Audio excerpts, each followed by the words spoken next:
Welcome to World War II Chronicles, a weekly tribute to America's fighting men and women in commemoration of the Second World War. These programs are narrated by Ed Herlihy and are based on the news broadcasts of the war period from the recorded sound collection of the National Archives in Washington, D.C. Since September 1941, Leningrad had been under siege. Slowly, the city's population of 3 million was starving to death.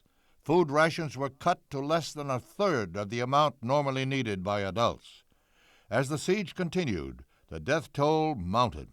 Tens of thousands died each month. The cold winter intensified the suffering. With the disappearance of oil and coal, there was no heat or water supply.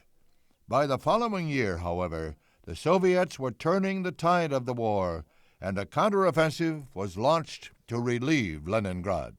Stockholm reports that the Russians have launched a full-scale offensive in the Leningrad area, that the offensive began last Wednesday with a terrific bombardment of German-held Schusselburg, and that Marshal Timoshenko is in command of the Russian forces.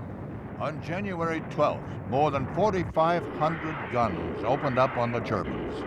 The roar of Soviet rocket launchers shook the earth. Soviet troops, isolated in Leningrad, pushed their way towards the main Soviet line. On the 18th, the two groups were linked.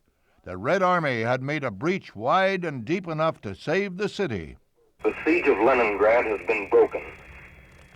The city that for the past 15 months has stood up against the best and the worst that Hitler's high command could devise in death and destruction has shaken itself free.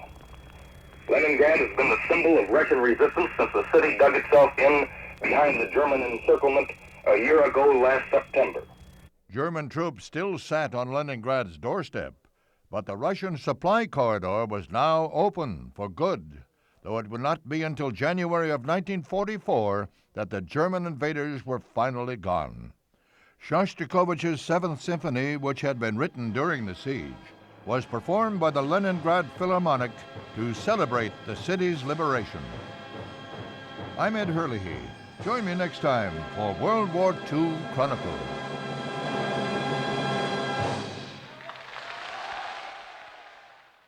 World War II Chronicles was produced by the American Veterans Center and Radio America in cooperation with the National Archives. To listen to more episodes, subscribe on iTunes or visit AmericanVeteransCenter.org. We need your help to keep the legacy of our World War II generation alive. Visit AmericanVeteransCenter.org to make a donation to support World War II Chronicles and the ongoing work of the American Veterans Center.